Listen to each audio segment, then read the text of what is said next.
ऋषि सुनक के साथ द्विपक्षीय वार्ता। व्यापार, निवेश, विज्ञान और प्रौद्योगिकी समेत कई क्षेत्रों में सहयोग सुदृढ़ करने पर बनी सहमति। केंद्रीय शिक्षा राज्य मंत्री अन्नपूर्णा देवी ने गिरिडीह में 120 करोड़ की लागत से बनने वाली जल मीनारों की रखी आधारशिला।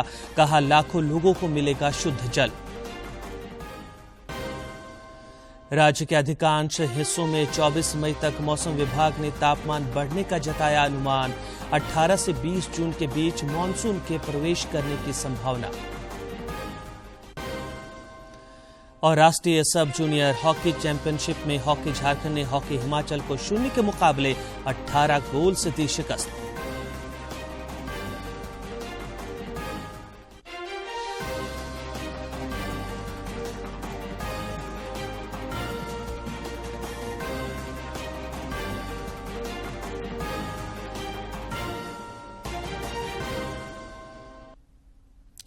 नमस्कार, खबरें झारखंड में स्वागत है आपका। मैं हूं रियाज आलम और अब समाचार विस्तार से।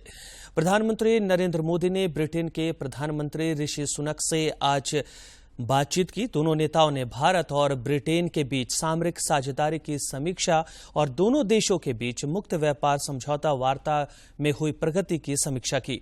दोनों नेताओं ने व्यापार और निवेश, विज्ञान और प्रौद्योगिकी, उच्च शिक्षा और दोनों देशों के आम लोगों के बीच परस्पर संबंधों जैसे विभिन्न क्षेत्रों में सहयोग को और बेहतर बनाने पर सहमति व्यक्त की।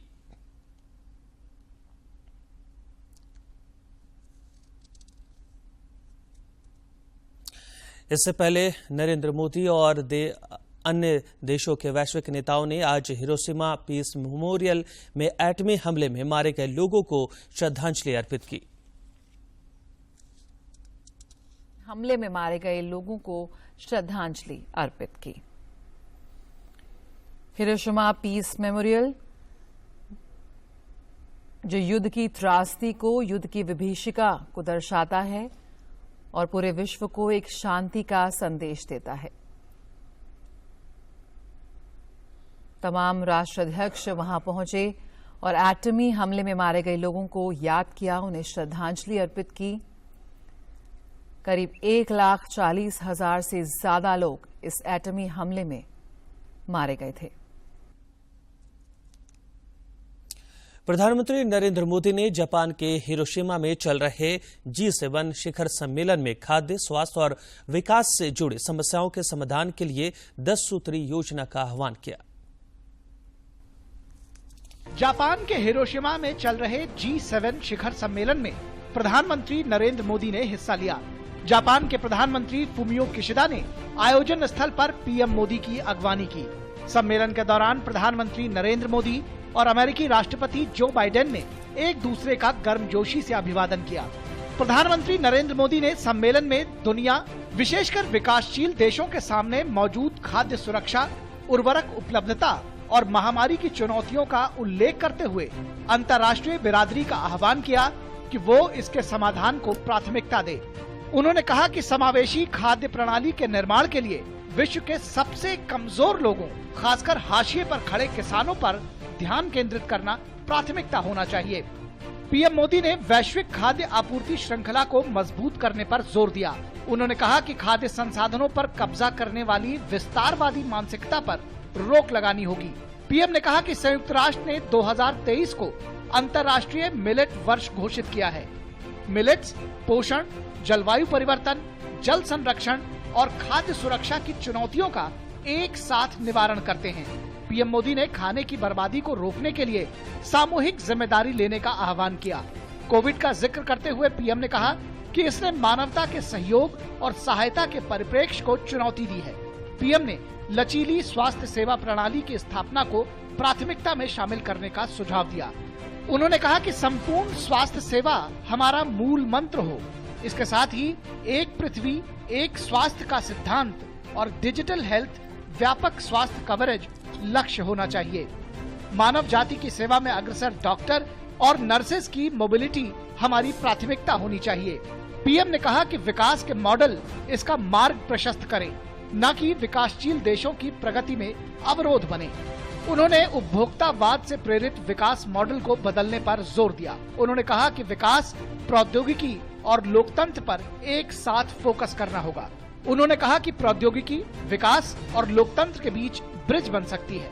पीएम ने कहा कि आज महिला विकास भारत में चर्चा का विषय नहीं है, क्योंकि आज हम महिलाओं के नेतृत्व में विकास के मामले में अग्रणी हैं। भारत की राष्ट्रपति एक महिला हैं, जो ट्राइबल क्षेत्र से आती हैं। पीएम ने विश्वास व्यक्त किया कि आज की चर्चा G20 और G7 के एजेंडे के बीच एक महत्वपूर्ण लिंक बनाने में लाभकारी होगी और ग्लोबल साउथ की आशाओं और अपेक्षाओं को प्राथमिकता देने में सफल होगी। प्रधानमंत्री नरेंद्र मोदी ने जलवायु परिवर्तन, पर्यावरण सुरक्षा और ऊर्जा सुरक्षा पर आयोजित सत्र को संबोधित करते हुए कहा कि अनेक संकटों से ग्रस्त विश्व में जलवायु परिवर्तन, पर्यावरण सुरक्षा और ऊर्जा सुरक्षा आज के समय की सबसे बड़ी चुनौतियों में से एक है। इन बड़ी चुनौतियों का सामना करने में एक बाधा ये है कि हम जलवायु परिवर्तन को केवल ऊर्जा के परिप्रेक्ष्य से देखते हैं। हमें अपनी चर्चा का स्कोप बढ़ाना चाहिए। पीएम ने जलवायु के प्रति व्यवहार में बदलाव का जिक्र करते हुए कहा कि भारत ने पूरे विश्व के लिए Mission Life, International Solar Alliance, Coalition for Disaster Resilient Infrastructure, Mission Hydrogen, Biofuel Alliance, Big Cat Alliance जैसे संस्थागत समाधानों की रचना की है। आज भारत के किसान पर ड्रॉप मोर क्रॉप के मिशन पर चलते हुए पानी की एक एक बूंद बचाकर प्रगति और विकास की राह पर चल रहे हैं। उन्होंने कहा कि 2070 के हमारे नेट जीरो के लक्ष्य की ओर हम तेजी से बढ़ रहे हैं। पीएम ने कहा कि जलवायु कार्रवाई की दिशा में बढ़ते हुए हमें हरित और स्वच्छ प्रौद्योगिकी आपूर्ति श्रृंखलाओं को लचीला बनाना होगा। अगर हम जरूरतमंद देशों को प्रौद्योगिकी हस्तांतरण और वहन योग वित्त पोषण उपलब्ध नहीं कराएंगे तो हमारी चर्चा केवल चर्चा ही रह जाएगी, जमीन पर बदलाव नहीं आ पाएगा। इस बीच G7 के नेताओं ने यूक्रेन संकट को लेकर संयुक्त बयान जारी किया है। G7 नेताओं ने रूस को निशाने पर लेते हुए कहा कि यूक्रेन के खिलाफ रूसी सेना के अवैध, अनुचित और अकारण युद्ध के खिलाफ एक साथ खड़े होने के लिए हम प्रतिबद्ध हैं। हिरोशिमा में हो रही G7 समिट के दौरान G7 नेताओं के बयान में कहा गया कि वे कड़े शब्दों में रूस के यूएन के चार्टर का उल्लंघन करने और रूसी आक्रमण के बाकी दुनिया पर पड़े प्रभाव की निंदा करते हैं। बयान में कहा गया है कि वे शांति के प्रतीक हिरोशिमा से शपथ लेते हैं कि G7 सदस्य सभी नीतिगत साधनों को जुटाएंगे और यूक्रेन के साथ मिलकर वहां जल्द से जल्द एक व्यापक, न्यायपूर्ण और स्थायी शांति लाने के लिए हर संभव प्रयास करेंगे। ब्यूरो इनपुट्स के साथ हिरोशिमा से अमृतपाल सिंह की रिपोर्ट, डीडी न्यूज। राष्ट्रपति द्रौपदी मुर्मू के 3 दिवसीय प्रस्तावित झारखंड दौरे को लेकर प्रशासनिक तैयारियां तेज कर दी गई हैं। 24 मई को राष्ट्रपति का देवघर के बाबा मंदिर में पूजा अर्चना का कार्यक्रम प्रस्तावित है। इसे लेकर सुरक्षा के व्यापक प्रबंध किए गए हैं। इधर 25 मई को उनका खूंटी दौरा संभावित है। इसे लेकर तैयारियां तेज कर दी गई हैं। जिले के उपायुक्त ने तैयारियों की समीक्षा के लिए अपने अधीनस्थ अधिकारियों के साथ बैठक की। साथ ही मुख्य समारोह के आयोजन, विधि व्यवस्था, सुरक्षा व्यवस्था से संबंधित विभिन्न बिंदुओं पर चर्चा कर प्रतिनियुक्त अधिकारियों को आवश्यक दिशा निर्देश दिए।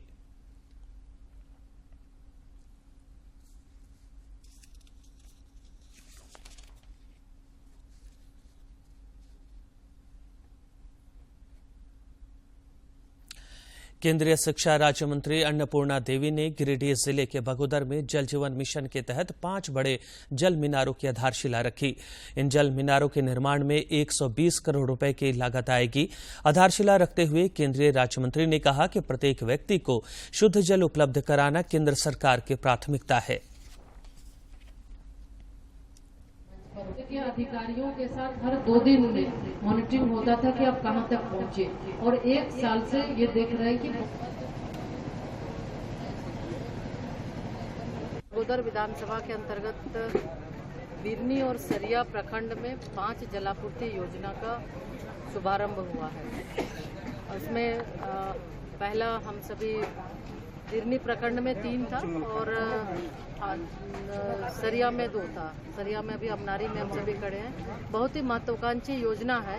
माननीय प्रधानमंत्री जी की हमेशा माननीय प्रधानमंत्री जी कहते हैं हर लोगों तक शुद्ध पेयजल पहुंचाने की बात उन्होंने की थी 2024 तक, और निश्चित रूप से उसके तहत ये जलापूर्ति योजना है। स्वच्छ भारत जल जीवन मिशन के माध्यम से ये जलापूर्ति योजना है और लगभग सभी को मिला दें तो 120 करोड़ से भी ज्यादा की ये योजना है।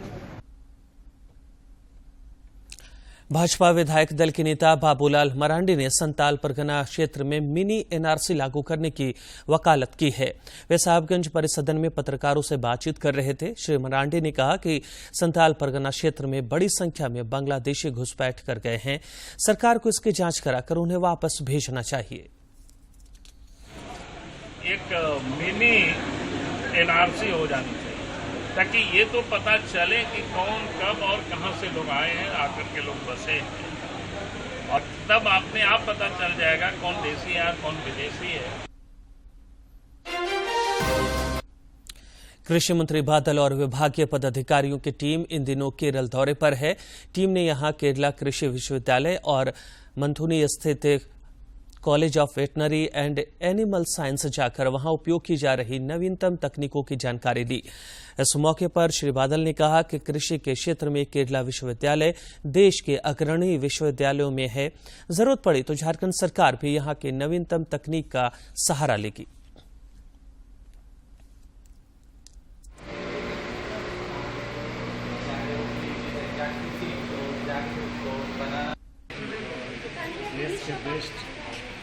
एग्रीकल्चर यूनिवर्सिटी में स्मार्ट, वहाँ पे रिसर्च और सारे वर्क्स के लिए हम लोगों ने डिपार्टमेंटल व्यू बनाया था।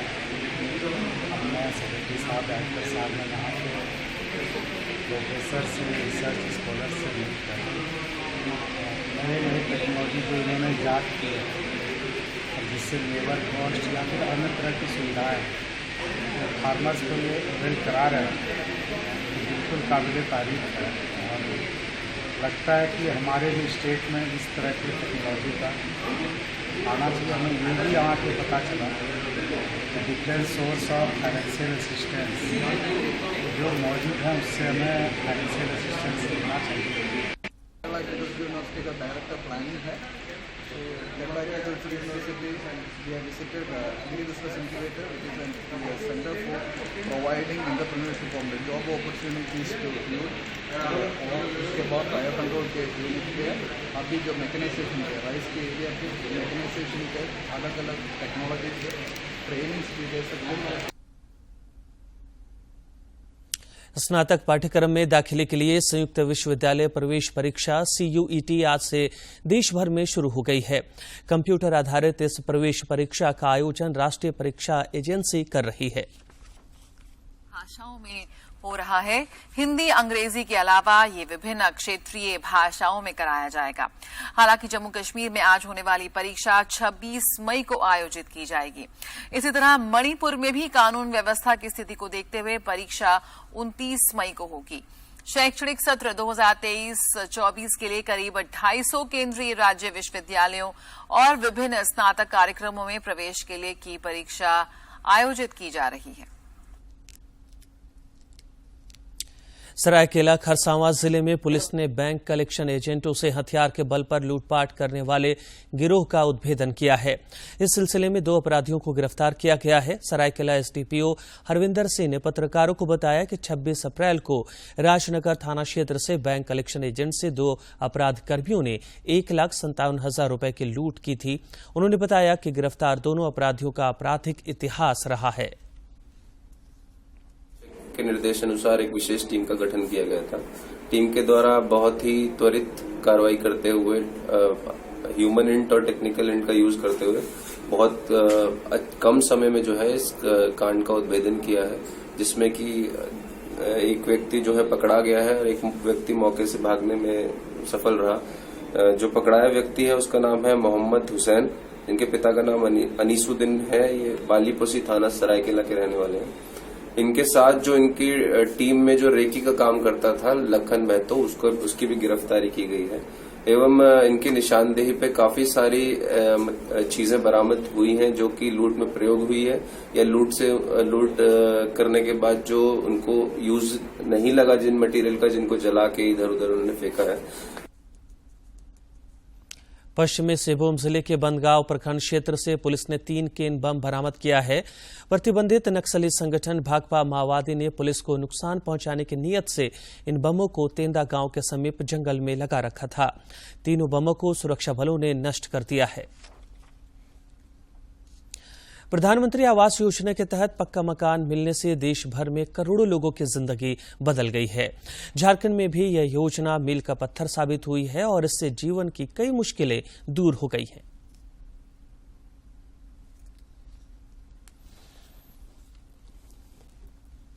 जामताड़ा जिले में प्रधानमंत्री आवास योजना केवल मकान बनाने का अभियान नहीं रह गया है, बल्कि यह गरीबों की जिंदगी बदलने का अभियान बन गया है।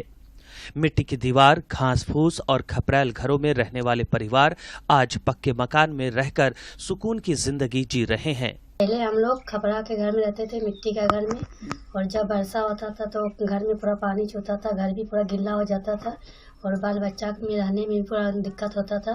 आवास दिए गए जिससे हम लोग पक्का मकान बनाए हैं और हम लोग बहुत खुशी से रह रहे हैं। प्रधानमंत्री आवास योजना का लाभ मिला है। हम लोग विगत वर्ष से कच्चा मकान में रह रहे थे, खपड़ेल के घर में। अभी प्रधानमंत्री आवास मिलने पर हम लोग अभी पक्का मकान में रह रहे हैं। प्रत्येक व्यक्ति का सपना होता है कि उसका अपना पक्का मकान हो और इस सपने को साकार करने में प्रधानमंत्री आवास योजना मददगार साबित हो रही है।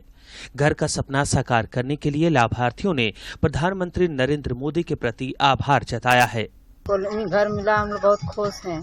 मोदी सरकार को छपरा घर में रह लिए तो बहुत खुशी है। इलाके के मुखिया कृष्णा सोरेन भी गरीबों की जिंदगी में आए बदलाव से उत्साहित हैं। उनका कहना है कि केंद्र सरकार की इस महत्वाकांक्षी योजना से गरीब परिवारों की कई मुश्किलें दूर हो गई हैं। जितने भी लाभुक है, लाभुक के घर घर जा करके जैसे भी देख रहे हैं, बहुत खुशहाल है उन लोग। प्रधानमंत्री आवास मिल करके उन लोग बहुत खुश है और बहुत खुश है। जहाँ भी जा रहे हैं कि बहुत अच्छा मैसेज मिल रहा है और ये योजनाएं है गरीबों के लिए बहुत अच्छा है। प्रखंड समन्वयक तापस लायक बताते हैं कि जामताड़ा प्रखंड के 12,046 परिवारों के लक्ष्य के विरुद्ध 11,363 आवासों को पूर्ण करा लिया गया है। श्री लायक ने कहा कि केंद्र सरकार की इस महत्वाकांक्षी योजना से गरीबों को राहत मिली है। जो सबसे गरीबी रेखा के नीचे रहने वाले लाभुकों को आवास दिया गया है। वो लाभुक का घर पहले टूटा फूटा था, लेकिन अभी पक्का छत के नीचे रहने में बहुत खुश हैं लाभुक। जीवन में प्रत्येक व्यक्ति का सपना होता है उसका अपना पक्का घर हो, जिसमें वह अपने परिवार के साथ सुरक्षित और सुखी रहे। गरीबों के लिए पक्के घर का सपना ही बनकर रह जाता था, लेकिन प्रधानमंत्री आवास योजना आने के बाद ये सपना साकार हो रहा है। जामताड़ा से सुभाष प्रसाद सिंह की रिपोर्ट। इस वर्ष झारखंड से जायरीनों को मक्का मदीना भेजे जाने की सभी तैयारियां पूरी कर ली गई हैं। राजधानी रांची से इमिग्रेशन पॉइंट शुरू नहीं होने की वजह से प्रदेश के सभी हज यात्री कोलकाता से मक्का के लिए फ्लाइट पकड़ेंगे। ये बातें हज कमेटी के चेयरमैन इरफान अंसारी और अल्पसंख्यक मामलों के मंत्री हफीजुल हसन ने हज भवन में एक प्रेस कॉन्फ्रेंस में दी। राजधानी रांची समेत राज्य के विभिन्न जिलों में इन दिनों भीषण गर्मी पड़ रही है। अधिकांश जिलों में अधिकतम तापमान 42 डिग्री सेल्सियस के पार चला गया है। मौसम विज्ञान केंद्र रांची ने 24 मई तक तापमान में और बढ़ोतरी का अनुमान व्यक्त किया है। इधर इस बार भी झारखंड में मानसून के देरी से आने की संभावना व्यक्त की गई है। जैसा कि आपको मालूम है कि बंगाल की खाड़ी के रास्ते मानसून केरल होते हुए देश के तटीय क्षेत्रों में प्रवेश करता है। इस बार मानसून के केरल में 4 दिन देरी से पहुंचने का पूर्वानुमान है। मौसम विज्ञान केंद्र का पूर्वानुमान है कि इस बार मानसून 18 से 20 जून तक झारखंड में प्रवेश करेगा। बिरसा मुंडा अंतर्राष्ट्रीय हॉकी स्टेडियम राउरकेला में आयोजित 13वीं हॉकी इंडिया राष्ट्रीय सब जूनियर पुरुष हॉकी चैंपियनशिप के अपने पहले मैच में हॉकी झारखंड ने हॉकी हिमाचल को 0 के मुकाबले 18 गोल से परास्त कर दिया। झारखंड की टीम की ओर से डेविड बारला, निकोलस टोपनो और जोलेंग टोपनो ने 3-3 गोल किए, जबकि अंकित एक्का, फगुआ होरो और रोहित प्रधान ने 2-2 गोल दागे। मैच में झारखंड की टीम के रोहित प्रधान को best player of the match का पुरस्कार दिया गया। प्रधानमंत्री नरेंद्र मोदी 28 मई को मन की बात कार्यक्रम के जरिए देशवासियों के साथ अपने विचार साझा करेंगे। प्रधानमंत्री ने इस कार्यक्रम के लिए लोगों से अपने सुझाव देने का आग्रह किया है। सुझावों को टोल फ्री नंबर 1800117800 पर मिस कॉल देकर रिकॉर्ड कराया जा सकता है। माई गॉव फोरम या नमो ऐप पर भी लोग अपने सुझाव दे सकते हैं। और अब कुछ खबर राज्य के विभिन्न जिलों से।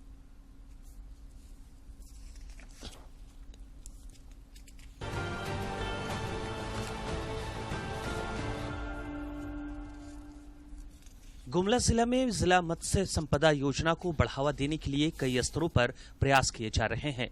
जिले के उपायुक्त सुशांत गौरव ने वित्तीय वर्ष 2023-24 में नए बायोफ्लैग तालाब के लाभुकों को स्वीकृति देने, मछली बीज का संचयन करने और मत्स्य कृषकों को उचित मात्रा में फीड उपलब्ध कराने के निर्देश दिए हैं। रामगढ़ जिले के पतरातू प्रखंड के दौरे के क्रम में उपायुक्त ने कल्याण गुरुकुल का निरीक्षण किया। इस दौरान उन्होंने केंद्र के माध्यम से युवतियों और महिलाओं को उपलब्ध कराए जा रहे प्रशिक्षण कार्यक्रम का जायजा लिया। साथ ही उन्होंने केंद्र में उपलब्ध मूलभूत सुविधाओं का भी जायजा लिया और संबंधित अधिकारियों को आवश्यक दिशा निर्देश दिए। हजारीबाग जिले की उपायुक्त नैन्सी सहाय ने बिजली बिल ब्याज माफ योजना 2023 के प्रचार प्रसार को लेकर ऊर्जा रथ को हरी झंडी दिखाकर रवाना किया। इसके तहत शहरी और ग्रामीण घरेलू उपभोक्ताओं को डीपीएसएल माफी का लाभ दिया जाना है। इसके लिए प्रखंडवार शिविर भी लगाए जाएंगे। कोडरमा जिले के सदर अस्पताल में आमजनों के लिए हृदय रोग से संबंधित उपचार व चिकित्सकीय सुविधा उपलब्ध कराने के लिए कार्डियोलॉजी ओपीडी की शुरुआत की गई है। जिले के उपायुक्त ने इसका उद्घाटन किया। इसके अलावा सदर अस्पताल में आरटीपीसीआर लैब और लॉन्ड्री रूम का भी उद्घाटन किया गया।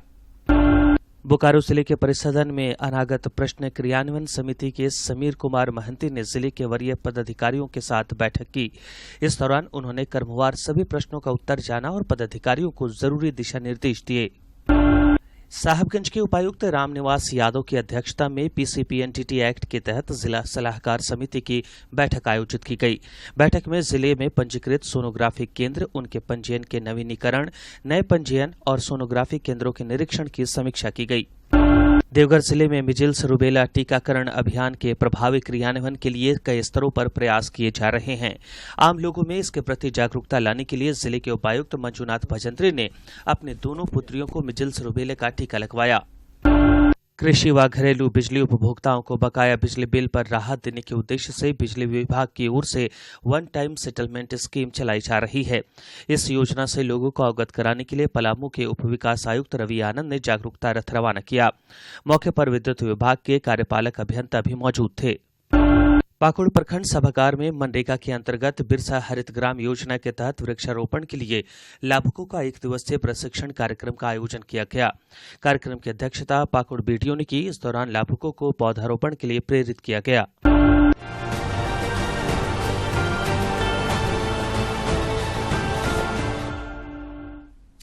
आज अंतर्राष्ट्रीय चाय दिवस है। इस दिवस को मनाने का उद्देश्य चाय के विभिन्न पहलुओं पर जागरूकता बढ़ाना है।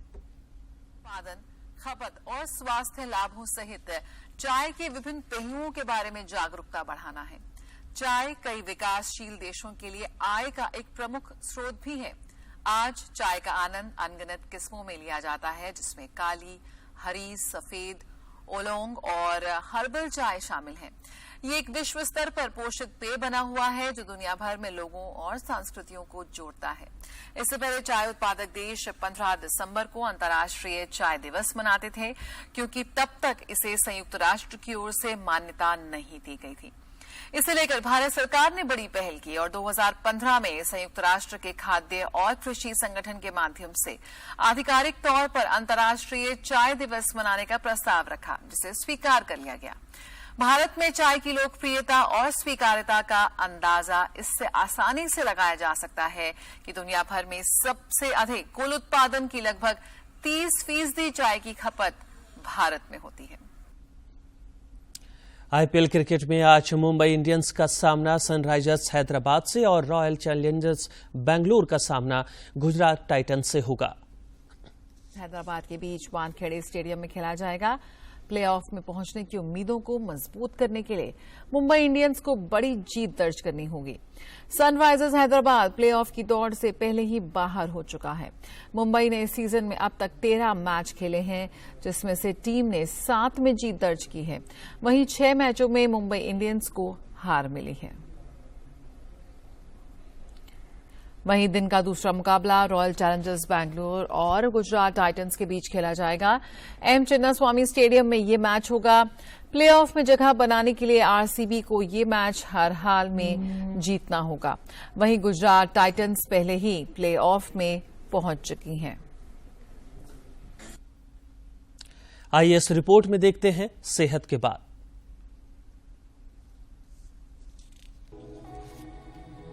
उच्च रक्तचाप सेहत के बड़े खतरे के रूप में हमारे सामने है।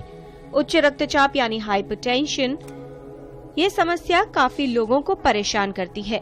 रक्तचाप क्या है और क्यों बढ़ता है, ये समझना आवश्यक है।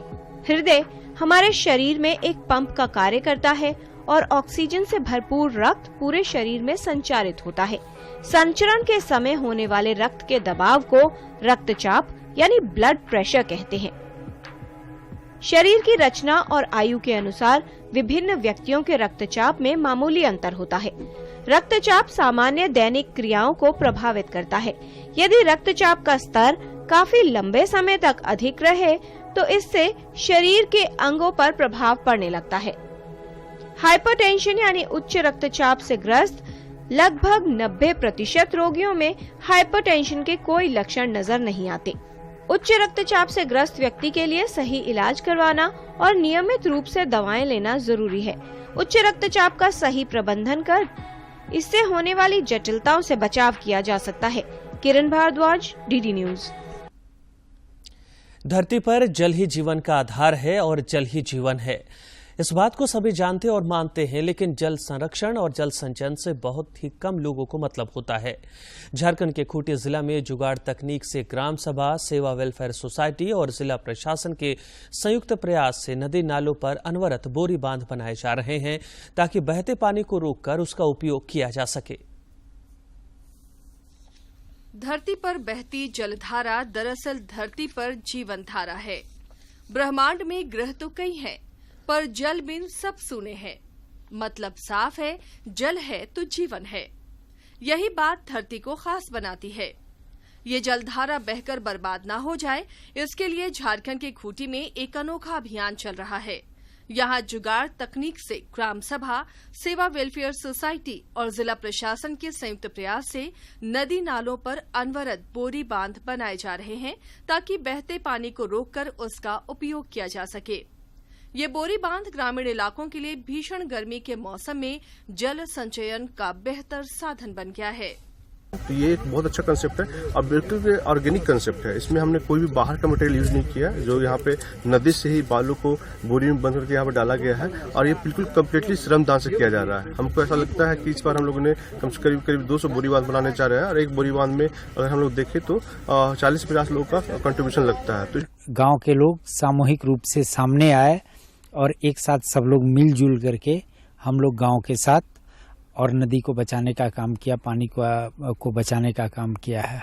अक्सर ऐसा देखा जाता है कि कई इलाकों में अप्रैल मई माह में अधिकांश नदी नाले सूख जाते हैं और ग्रामीणों के लिए नहाने धोने, कपड़े धोने और मवेशियों के लिए पेयजल का संकट उत्पन्न हो जाता है।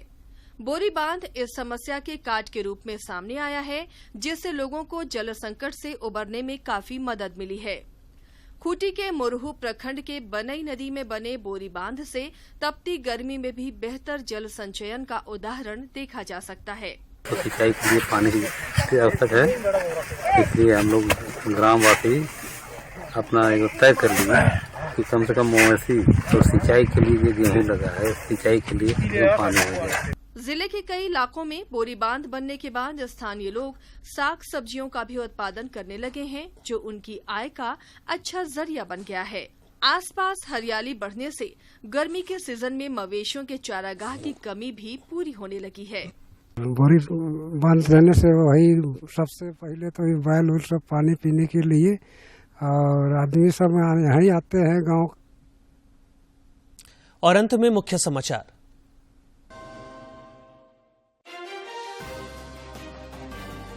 ऋषि सुनक के साथ द्विपक्षीय वार्ता।